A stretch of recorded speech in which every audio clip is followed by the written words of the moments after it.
The Department of Commerce has announced that they would like to delay the census. A number of states require census data in their laws for state legislative districting, but a lot of them don't.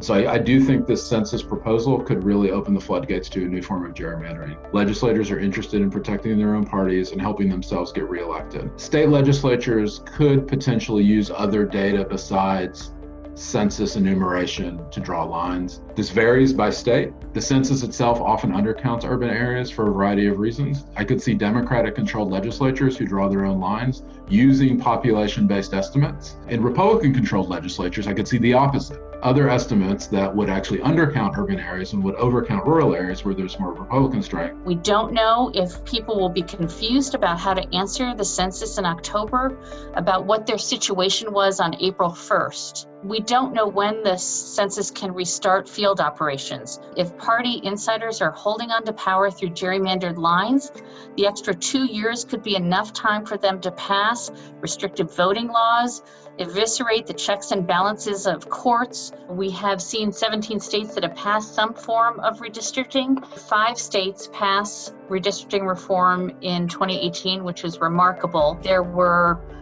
citizen activists in red and blue states launching efforts to pass ballot initiatives to stop gerrymandering. It's a census data that drives federal funding formulas, not just for every state, but for every community. California, $187 million investment in census outreach and education. All that has ground to a halt. States with large populations, diverse populations, have the most at stake because of our large, historically hard to count communities. People of color, immigrants, young people, lower income families. That's more than 70% of the people in California. We have to put on an election. How do we ensure an accessible, robust election in the time of COVID? We don't have a representative electorate. Reduced turnout, a great concern is that we could actually see a widening of those disparities that are already present, which has significant impacts on, of course, voice, representation, policy choices. Across the United States, there's great variation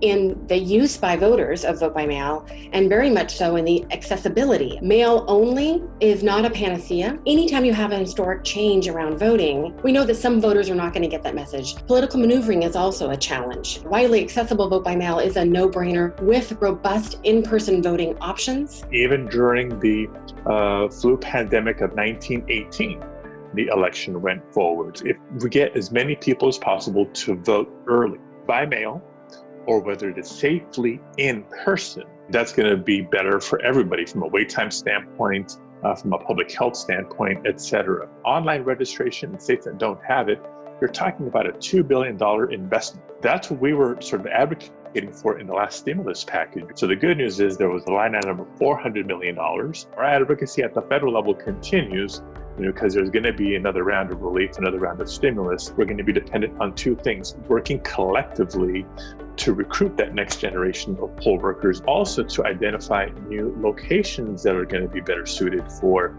polling places and vote centers. Now states are really racing to adapt their election infrastructure to our new reality. And we're working at Common Cause across the country with state and local officials to ensure these changes are equitable and inclusive. Reforms like these have moved in blue and red states with bipartisan support and is very important.